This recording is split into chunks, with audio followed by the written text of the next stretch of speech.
So hello मेरे aspirants, आ चुका हूँ आप लोगों के लिए एक और बेहतरीन वीडियो लेकर। तो दोस्तों, मेरा ये सवाल है आप लोगों से, अगर आप भी 15,000 से लेकर 30,000 वाली फीस वाली कोचिंग ज्वाइन करने की सोच रहे हैं तो क्या बिना क्लासरूम देखे एडमिशन लेना सही होगा? पर रियलिटी क्या है? रियलिटी ये है कि काफ़ी सारे बच्चे एडमिशन लेने से पहले या तो अपने सीनियर के एडवाइस पर ट्रस्ट कर लेते हैं, या कोई बच्चा जो वहाँ से टॉपर निकला हो उसका पोस्टर देखकर गेस कर लेते हैं कि ये कोचिंग उनके लिए बेस्ट होने वाली है, या क्लासरूम का इन्वायरमेंट देख के, क्लासरूम में क्राउड देख के वो एज्यूम कर लेते हैं कि ये कोचिंग उनके लिए बेस्ट ही होगी।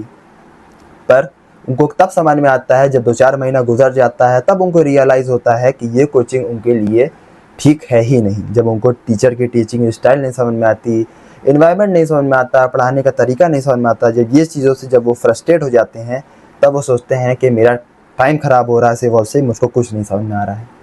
तो इसी चीज़ों को देखते हुए आज की वीडियो में मैं आप लोगों को बताऊंगा कि ऑफलाइन और ऑनलाइन डेमो क्लासेस को कैसे इवैल्यूएट करें। तो वीडियो को स्टार्ट करते हैं विदाउट वेस्टिंग एनी टाइम, जिससे आप गलत कोचिंग को चूज़ करने से बच जाएं। चलिए शुरू करते हैं।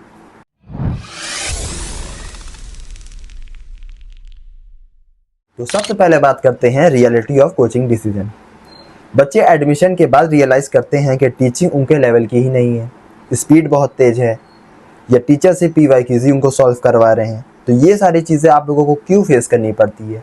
आप लोगों को ये सारी चीज़ें इसलिए फेस करनी पड़ती है क्योंकि आप लोग डेमो क्लासेस को सीरियसली इवैल्यूएट करते ही नहीं हैं। इसीलिए मैं ग्राउंड लेवल पे आप लोगों के लिए कोचिंग का रिव्यू लाता रहता हूँ, जिससे आप लोगों को पता चल सके कि वो कोचिंग आप लोगों के लिए अच्छी होने वाली है या नहीं होने वाली है। पर आज की वीडियो में मैं आप लोगों को सिखाऊंगा कि आप खुद कैसे किसी भी कोचिंग को इवैल्यूएट कर सकते हैं और जान सकते हैं ग्राउंड लेवल पे उस कोचिंग की रियलिटी। तो अब बात करते हैं डेमो क्लासेस इवैल्यूएशन फ्रेमवर्क की। मैं मेजरली 5 चीज़ों से पता लगाता हूँ कि कोचिंग अच्छी होने वाली है या नहीं। आप भी इन 5 चीज़ों से पता लगा सकते हैं कि कोचिंग आप लोगों के लिए अच्छी होगी या नहीं। तो पहली चीज़ है कंसेप्ट क्लैरिटी, दूसरी चीज़ है टीचिंग स्ट्रक्चर, तीसरी चीज़ है स्टूडेंट इंटरेक्शन, और जो चौथी चीज़ है वो डाउट हैंडलिंग है, और जो पाँचवीं चीज़ है वो टीचिंग फेज़ है। अगर ये 5 चीज़ें कोचिंग में अच्छी है, स्ट्रॉन्ग है, तो आप भी समझ जाइएगा कि वो कोचिंग आप लोगों के लिए अच्छी होगी। तो अब मैं आप लोगों को इन सभी कोचिंग्स का जो 5 चीज़ हमने आपको बताया है, इसको अब मैं आपको डीप में एक्सप्लेन करने जा रहा हूँ। तो वीडियो को आराम से देखिएगा। चलिए आपको स्टेप बाय स्टेप सारी चीज़ें समझाते हैं। तो अब बात करते हैं अपनी फर्स्ट रूल की, कंसेप्ट समझ में आ रहा है या नहीं। डेमो क्लासेस में सबसे ज़्यादा इंपॉर्टेंट चीज़ होने वाली है कंसेप्ट क्लैरिटी। अगर आप लोगों का कंसेप्ट क्लियर है तो आप लोगों की हाफ ऑफ द टेंशन ऐसे ही क्लियर हो जाएगी। पर आजकल के टीचर क्या करते हैं, या तो previous year question paper solve करवा देंगे, या तो आप लोगों को कंसेप्ट भी एक्सप्लेन करेंगे। फॉर एग्जाम्पल के तौर पे अगर देखा जाए, जैसे आप लोगों को मैथ एक सम दिया जाए, तो टीचर क्या करेंगे? टीचर आप लोगों को या तो लॉजिक्स बता देंगे, या तो फार्मूलाज एक्सप्लेन कर देंगे, या तो अप्रोच बता देंगे कि एग्ज़ाम का पैटर्न कैसे होने वाला है, कैसे एग्ज़ाम में क्वेश्चन बनते हैं, ये सारी चीज़ें बता देंगे। पर अगर टीचर आप लोगों को बोर्ड पे स्टेप बाय स्टेप सब कुछ समझा रहा है, तो वो टीचिंग नहीं कहलाएगा, वो कहलाएगा सॉल्विंग प्रैक्टिस। पर अगर दूसरे हाथ पे देखा जाए, एक अच्छा टीचर आप लोगों को लॉजिक्स, फार्मूला, सारी चीज़ों के साथ साथ आप लोगों को टिप्स एंड ट्रिक्स भी बताएगा, जिससे आप लोग with in a second, with in a minute वो क्वेश्चन को सॉल्व कर लें। वहाँ पर लॉजिक्स और फार्मूला का काम है, पर उसके साथ साथ आप लोगों को टिप्स एंड ट्रिक्स भी जानना ज़रूरी होता है, क्योंकि ये सारे एग्जाम्स में आप लोगों को टाइम मैनेजमेंट भी करना ज़रूरी होता है। तो आप लोगों को ये सारी चीज़ें भी ध्यान में ज़रूर रखना है। अब बात करते हैं अपनी सेकंड रूल की, जो कि होने वाला है टीचिंग स्ट्रक्चर। अगर आप कोई भी कोचिंग में जा रहे हैं डेमो के लिए, तो सबसे पहली चीज़ आपको ये चीज़ ज़रूर ऑब्जर्व करनी है। वहाँ पर पहली चीज़ आप लोगों को वहाँ देखनी है कि वो क्लासेस जो चल रही है वो रैंडम चल रही है या स्ट्रक्चर्ड वे में चल रही है।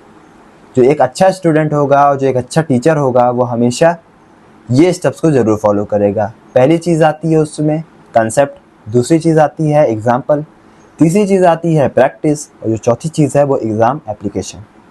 अगर क्लास में फ्लो बना हुआ है तो आप लोगों के लिए लर्निंग ईजी हो जाएगी, वरना आप लोगों को काफ़ी चीज़ें फेस करना पड़ सकता है। अब बात करते हैं अपनी थर्ड रूल की, स्टूडेंट इंटरेक्शन। जब भी आप किसी भी कोचिंग डेमो क्लास लेने के लिए जाएँ, तो आप ये ज़रूर ऑब्ज़र्व करिएगा कि स्टूडेंट टीचर से सवाल पूछ रहा है, डाउट पूछ रहा है, टीचर डाउट क्लियर कर रहे हैं, स्टूडेंट जो भी हैं वहाँ पर वो अटेंटिव हैं या सिर्फ और सिर्फ नोटबुक में लिख रहे हैं। अगर इंटरैक्टिव क्लास होगी तो लर्निंग भी आप लोगों के लिए बहुत ही ज़्यादा ईजी हो जाएगी, क्योंकि जो ग्रुप स्टडी होती है उसमें काफ़ी चीज़ें आप लोग को क्लियरिटी मिल जाएगी, जिससे आपको अगर कोई चीज़ नहीं आ रहा हो तो दूसरा आपका फ्रेंड बता देगा, अगर दूसरे को नहीं आ रहा है कोई चीज़ तो वो तीसरा बता देगा। तो ऐसे आप लोगों को भी मज़ा आने लगेगा क्लासेस करने में।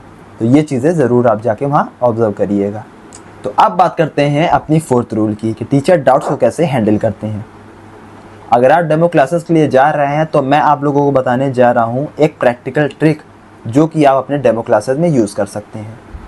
सबसे पहली चीज़, आप लोगों को टीचर से सवाल पूछना है। एग्जाम्पल के तौर पे आप उनसे पूछ लीजिएगा, सर ये टॉपिक का वेटेज एग्ज़ाम में कितना होने वाला है, या इस टॉपिक का समरी पूछ लीजिए। फिर ऑब्ज़र्व करिए कि टीचर का रिएक्शन क्या होगा। अगर टीचर अच्छा होगा तो आप लोगों को वो काम होकर सारी चीज़ों का आंसर देगा। अगर टीचर वीक होगा या तो वो आप लोग के क्वेश्चन को अवॉइड कर देगा या तो टॉपिक ही चेंज कर देगा। तो ज़रूर ऑब्ज़र्व करिएगा ये चीज़। नंबर 5 होने वाला है टीचिंग स्पीड। जब भी आप डेमो क्लासेस के लिए जाएं तो आप लोगों को स्पीड भी ज़रूर ऑब्ज़र्व करना है कि जो टीचर पढ़ा रहे हैं वो बहुत ही ज़्यादा फास्ट तो नहीं है। अगर टीचिंग स्पीड बहुत ही ज़्यादा फास्ट होगी तो आप लोगों को स्ट्रगल करना पड़ सकता है अगर आप एक एवरेज स्टूडेंट हैं। अगर टीचिंग स्पीड बहुत ही ज़्यादा स्लो है तो या तो क्लास बोरिंग हो जाएगी। बेस्ट टीचिंग फेज वो होता है जो मेजॉरिटी ऑफ द स्टूडेंट को पसंद आता है। तो ये भी जाके ज़रूर चेक करिएगा। तो अब मैं आप लोगों को बताने जा रहा हूँ कि आप लोग ऑनलाइन डेमो क्लासेस को कैसे इवेल्यूएट कर सकते हैं। बहुत सारी कोचिंग इंस्टीट्यूशन अब आप लोगों को ऑनलाइन फॉर्म में भी ऑफ़र करने लगी है क्लासेस। अगर आपको भी ये सारी चीज़ें चेक करनी है तो मैं आप लोगों को कुछ स्टेप्स बता रहा हूँ, वो सारी चीज़ें आप लोग ज़रूर चेक करिएगा। पहली चीज़ हो गई है वीडियो क्लैरिटी, दूसरी चीज़ हो गई है बोर्ड विजिबिलिटी, तीसरी चीज़ हो गई है नोट्स एक्सप्लेनेशन, चौथी चीज़ हो गई है डाउट सपोर्ट सिस्टम दिया जा रहा है कि नहीं, और जो last and the most important चीज़ है कि आप लोगों को रिकॉर्डेड फॉर्म में लेक्चर प्रोवाइड किया जा रहा है कि नहीं। ये चीज़ आप लोग ज़रूर से चेक करिएगा, क्योंकि मोस्ट ऑफ द स्टूडेंट ये सारी चीज़ें नहीं चेक करते हैं। तो ज़रूर चेक करिएगा ये चीज़ें। तो दोस्तों अब मैं आप लोगों को बताने जा रहा हूँ कि आप लोग ऑफलाइन डेमो क्लासेस को कैसे इवेल्यूएट कर सकते हैं। जब आप डेमो क्लासेस के लिए जाएं तो आप लोग ये चीज़ें ज़रूर चेक करिएगा। क्लास की स्ट्रेंथ ज़रूर देखिएगा। बैक बेंच से आपको बोर्ड की विजिबिलिटी मिल रही है या नहीं, ये भी चेक ज़रूर करिएगा आप लोग। और सबसे ज़्यादा ज़रूरी चीज़ है आप लोगों के लिए कि टीचर और स्टूडेंट के बीच में इंटरेक्शन हो रहा है या नहीं। कभी कभी ज़्यादा बच्चे होने के कारण आप लोग अपना सवाल भी नहीं पूछते हैं टीचर से, जो कि बहुत ही गलत चीज़ है। आप लोग हेजिटेट हो जाते हैं। आपको लगता है कि अगर हम पूछेंगे तो बगल में बैठने वाला जो बच्चा है वो क्या सोचेगा कि उसको नहीं आ रहा है। ये सब आपको नहीं सोचना है, और इसलिए भी आप लोगों के लिए इवैल्यूएट करना ज़रूरी हो जाता है। तो दोस्तों अब आप लोगों को बताने जा रहा हूँ कोचिंग डेमो क्लास ट्रैप के बारे में।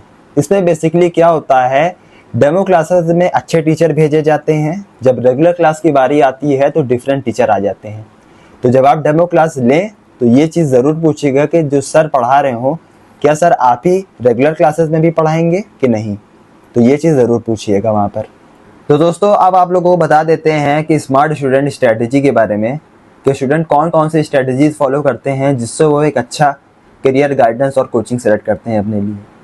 पहली चीज़, अगर आपको भी एक अच्छी कोचिंग सेलेक्ट करना है तो आप लोगों को 2-3 बढ़िया कोचिंग या इंस्टीट्यूशन की आपको पहले डेमो क्लासेस ले लेनी है। डेमो क्लासेस लेने के बाद आपको उन दोनों कोचिंग्स की टीचिंग को कंपेयर करना है। टीचिंग कंपेयर करने के बाद आप जिस भी कोचिंग में चाहते हैं उस कोचिंग में जाकर एडमिशन ले सकते हैं। तो दोस्तों इसीलिए हम लोग आप लोगों के लिए बढ़िया बढ़िया कोचिंग्स के रिव्यू लाते रहते हैं, जिससे आप लोगों को उन कोचिंग्स का असली रिव्यू पता चल सके।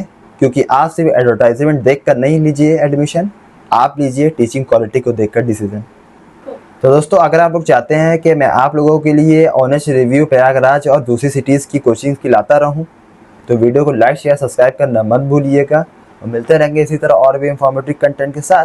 बने रहिए नेक्सस ग्रो के साथ। और हाँ दोस्तों, अगर आपको latest government jobs and career update चाहिए तो विजिट करिए nexusgrow.com, जहाँ पर हम लोग आप लोगों के लिए सारी जॉब्स की अपडेट प्रोवाइड करते हैं। तो तब तक के लिए साइनिंग ऑफ, मिलेंगे नेक्स्ट वीडियो में।